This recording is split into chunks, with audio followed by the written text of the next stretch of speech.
Welcome back. It is the 13th of January, 1942, in the Wirraway versus Heclapar play-by-mail game. There are few events in the early campaign that have more impact on the long-term economic capability of Japan than what happens when Palembang falls and the Gary Grigsby dice and all the other factors that go into it determine how much of the oil is destroyed. Today is probably that day.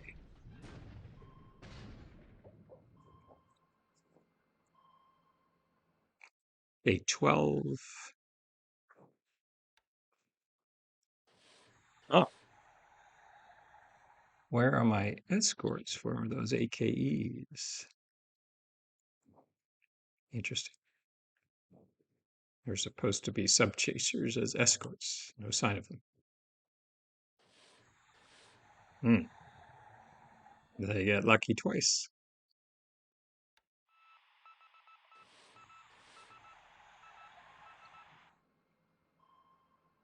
These destroyers, uh,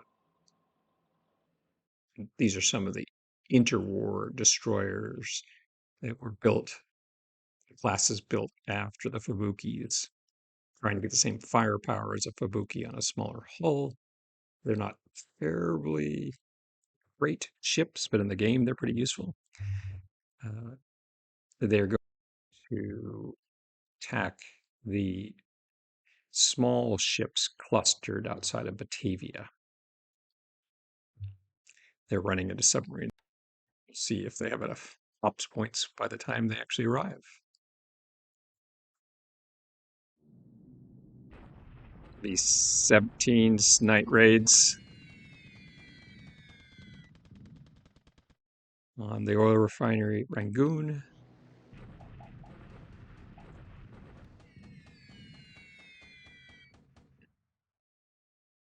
I, I won't have any decent night fighters for a couple years.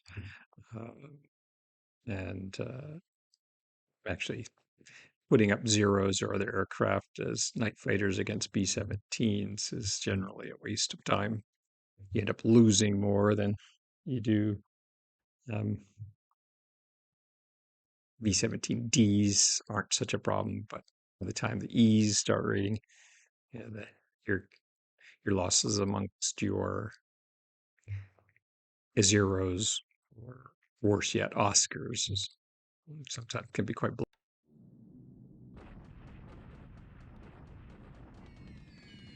Anti-aircraft guns and barrage balloons are, in the long run, your best option until you get some decent night fighters, semi-decent night fighters. Japanese never really get good ones.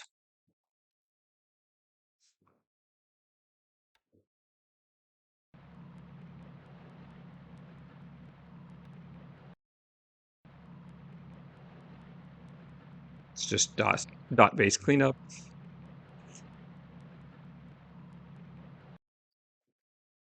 Engineers going into Tulagi.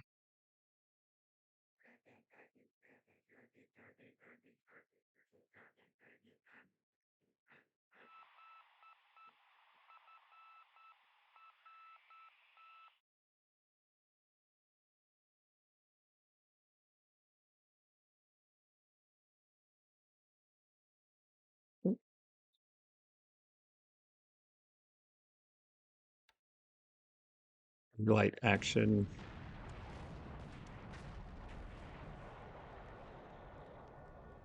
Two of the four BT boats sunk.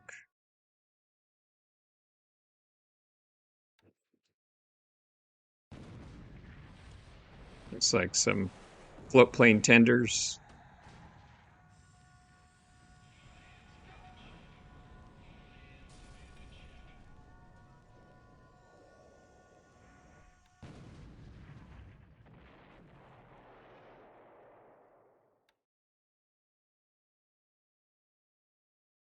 So they've run out of ammunition at this point, so they're withdrawing. It's fine.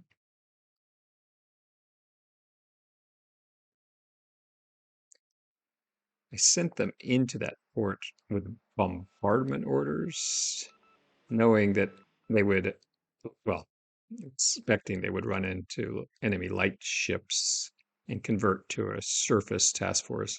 I don't know the game mechanic, but bombardment task force rarely run into mines, so just trying it out as a technique to see if it reduces the chance of them hitting mines in a mined port when they're just raiding it instead of trying to land or actually enter the port.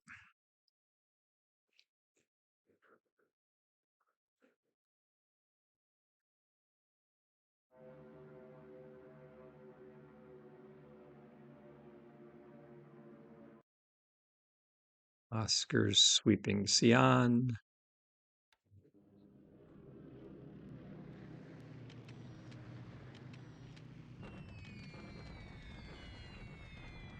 Hmm. Weather's weather's bad over Palembang, so my bombers are going off in other directions. That's too bad. It's always nice to have air support for your main attack.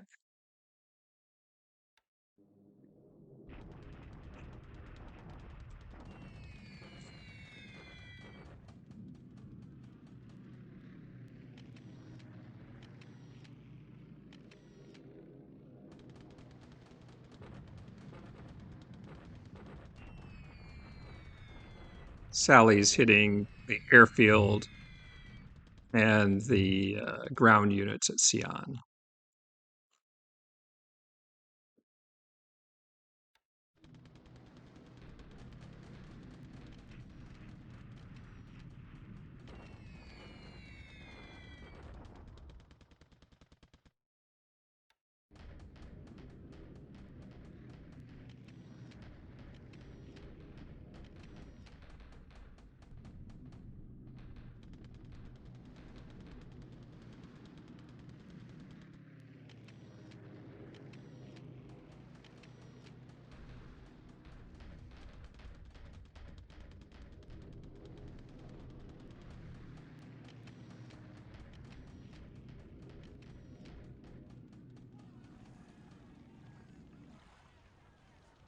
See if the Sallies and Lilies will fly against Palembang in the afternoon turn. The weather looks fine.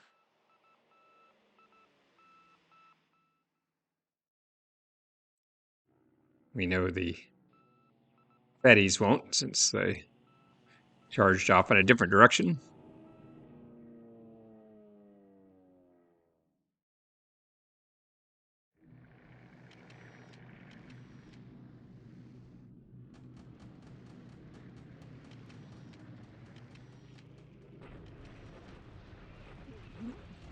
Sonia's flow. It's a little help. Close air support.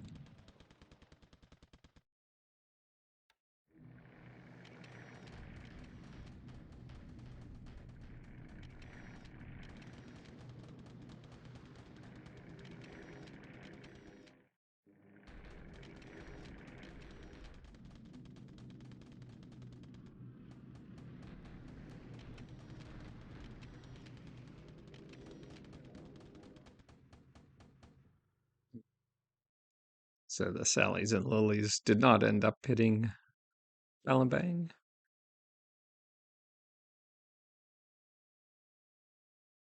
The infantry and armor will go in with very limited air support provided by.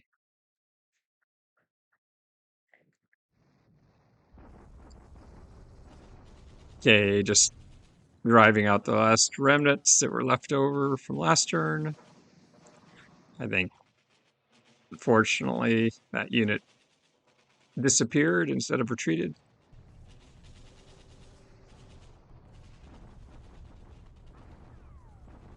It's interesting, his combat power has grown pretty quickly here as his squads appear to be recovering disablements, so they're getting supply.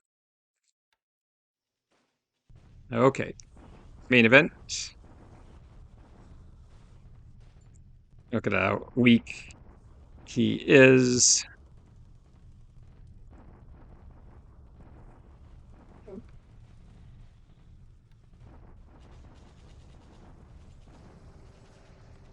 Okay.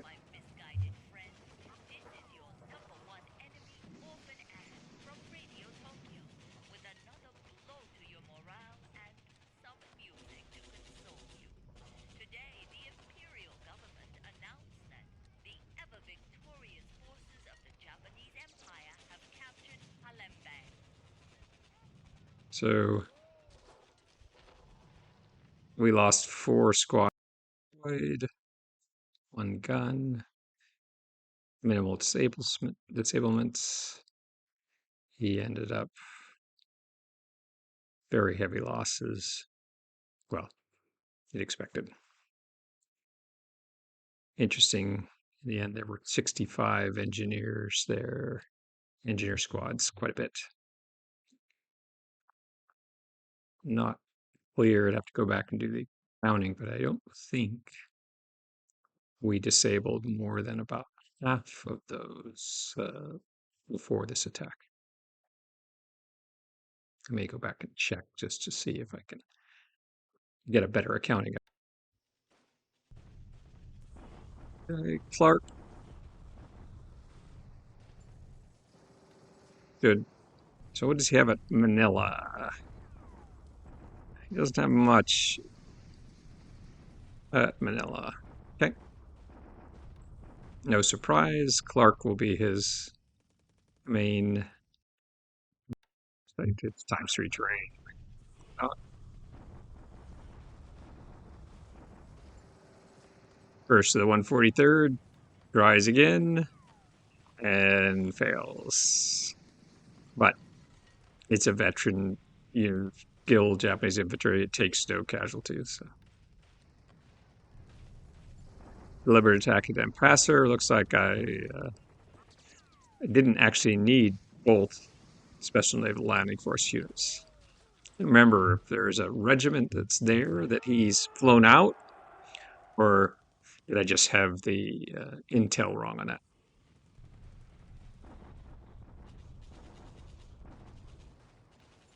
15th Naval Guard unit. Destroy the units on Singkep. Fragment of the 81st Guards cleaning up a base along the rail line. Taking Tulagi.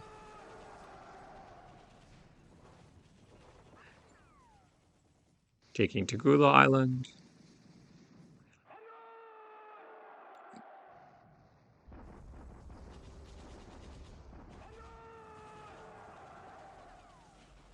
Dot base cleanup.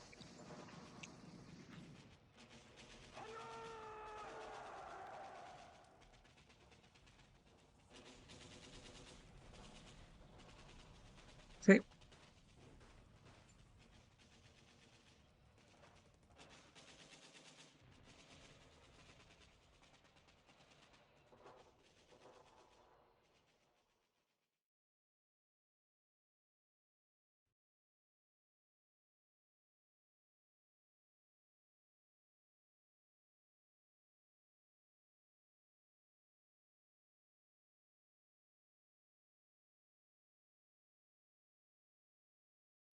We'll speed through this. Okay. Let's take a look.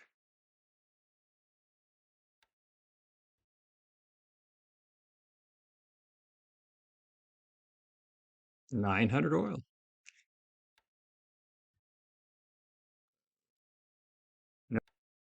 No, and if there's no, there won't be any damage, probably.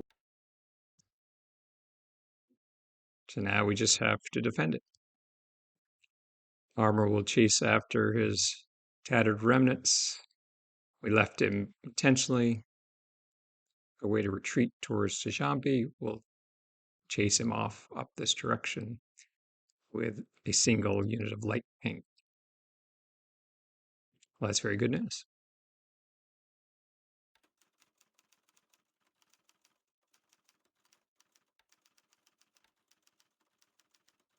Interesting. He lost 4 Dorners and Catalinas today. We saw the 2 Buffaloes destroyed on the ground. Lost to Sally. He lost to B-17D.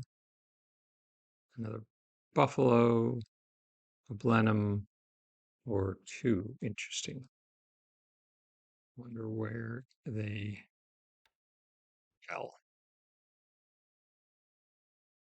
Notice Recon says he has 47 fighters and 36 bombers. And then the transports at Bandowing might have a few amphibian patrol aircraft there.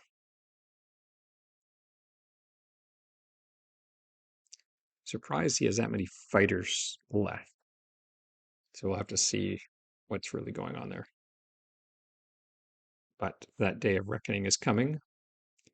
Armor is going to take out these guys, whomever they are, move on Batavia. We've got another armor regiment railing up. So a couple days, given the recon, Batavia should be in our hands.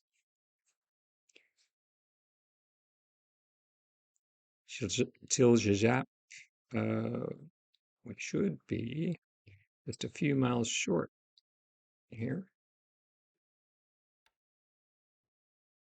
Yes, 1 mile short. We'll move in the next turn and then attack at the turn after. And then, so by the 15th-ish,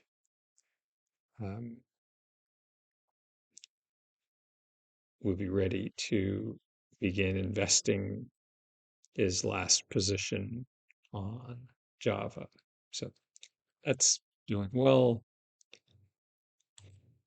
Our units in Singapore, engineers have done good work. Port's almost back to full.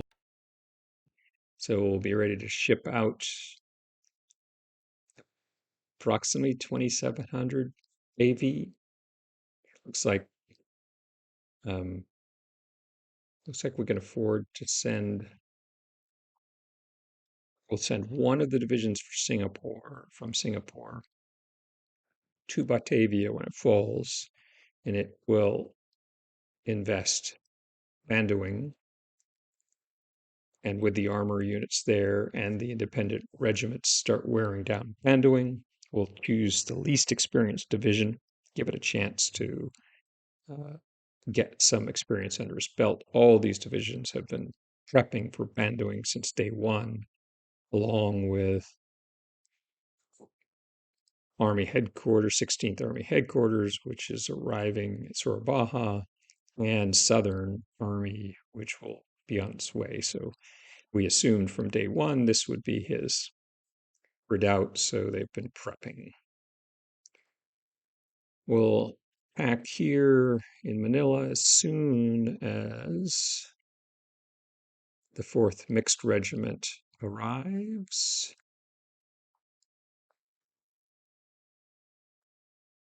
Guards are going to stay in Ragoon. We've got minesweepers and transports on the way. We're going to pull the guards out and just use a couple independent regiments in the Thai units to continue to push up into central Burma until we can free up some more forces. Again, there's not much we can do.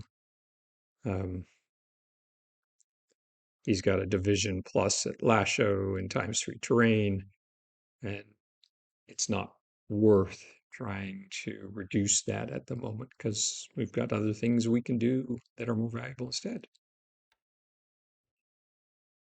Let's check and see here on the Ankang Road. This is what I was worried about. We're overstacked in the hex. So some of our supply has chipped away.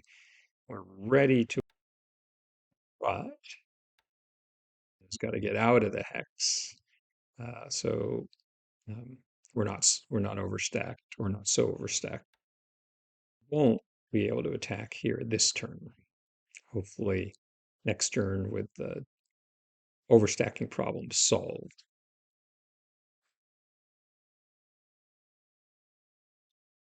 We're basically wrapped up now in the Yellow River Valley. We have our ray lines open, and his partisans are blocked or blockable easily with armored car, highly mobile units that can intervene wherever he wants to try to cross our rail lines. Moving some of the units here.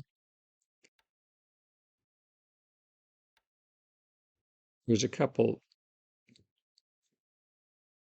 Japanese units of drafted Chinese soldiers. There's of decent size, and these have all repaired all their squads. They're going to take up garrison duties along southern China and free up another division because right now we can't do much in here except with some maneuvering. Our attack on Changsha is slowly developing again. I wouldn't do this attack this way again because of this issue of this missing piece of road. See it there. I highlighted before. Turns out this hex is actually not connected by road to this hex, even though it appears to be. So this really slows up movement, really slowed up movement and supply flow. So again, could have breached the river this way, would have been faster, would have been fine, but tried to get too cute here. Okay.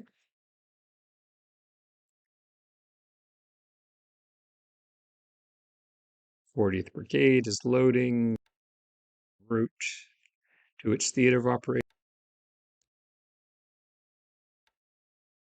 He has Glenn spotted a couple ships at Canton. We have some small destroyers in this area, so we'll send them to raid Canton. It'll take a few days, so he may leave before they get there, but we'll give it a run just to see. My assumption is those are just some transports, and if they're unescorted, the destroyers will make short work of them. Our Port Moresby invasion is 2 days out, and our New Caledonia invasion force is refueled and ready. We've got naval search now covering all the way down to New Caledonia. So again, my working assumption is that all three of his carriers, three carriers, were at Perth 2 days ago and are now working their way through the Indian Ocean, perhaps to attack Java, the oil at Surabaya, or now at Palembang Falls, they may try to raid Palembang, and Yorktown is somewhere in Senpak, Southpak. Single American carrier at this point of the war isn't a huge thing to be concerned about. They can do damage, certainly, and wreck a transport task force, but not something to paralyze operations over.